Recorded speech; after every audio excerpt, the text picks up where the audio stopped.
untuk membuat satu air bersih punya cara-cara. Supaya jangan ragu di dalam syarat air bersih, Nabi ditetapkan air itu harus ada 2 pula.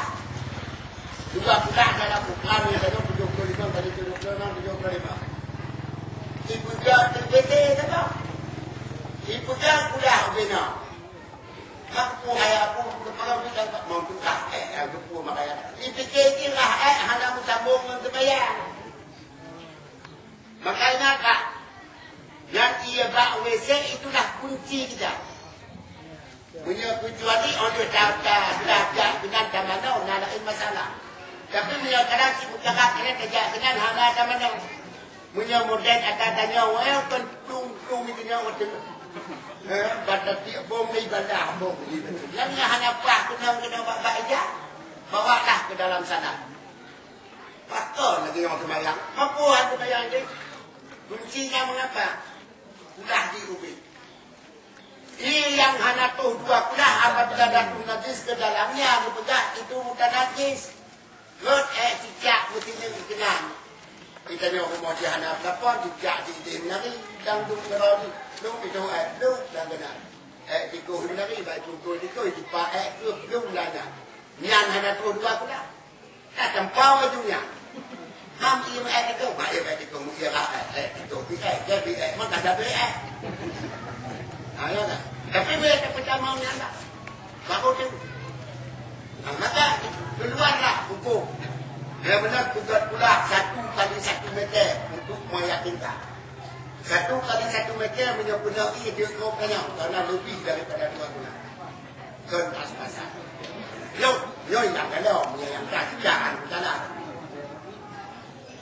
Kemudian ditambah lagi bahkan ditanya lagi hasil pendidikan. Kalau kamu sendiri sampai buat ilmu agama bukan begitu. Bahkan hati tanya baca, bahkan amin tanya baca, bahkan umur tanya baca. Hal itu kau dah cuba hanapi betul. Ubah cara mengolah di dalam rumah. Nabi kepegang, tidurlah kamu menurut agama dan bangunlah sesuai dengan agama. Kalau tidur dengan agama kepegang, bagaimana tidur yang baik ya Rasul? Seperti kamu kanak orang mati. Ugai utunya, kaki baru, itu tidur sunat. Apa dah itu kaki jika berdiri pula? Apa kaki kaki pula? Kalah ke kamar. Mungkin kita pernah buat pintu. Karena hanya ada pakai iupo dan tante kita, tante pintu kerana. Tante pintu nama ngat sama. Dan tante pintu nama ngat tak duduk di depan, duduk di depan, duduk di pintu, mangat kita inilah yang terbelah secara umum kamunya ilmu agama. Jadi benar-benar di dalam segala aspek kehidupan kita mahu ilmu agama. Baik itu di dalam pemerintahan, yang apa? Ya dalam pemerintahan yang hanya agama ilmu agama punya hanya pernah. Tapi karena bertanggungjawab dengan negara itu kerja tak punya.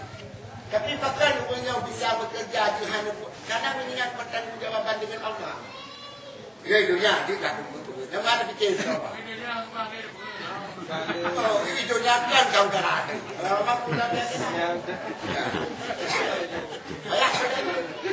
Di dalam pertanian lagi nanti. Maka yang kedua, bagaimana segala aspek wajib pertama ilmu agama. Maharat yang pertama ilmu agama ada kemudian pertanyaan.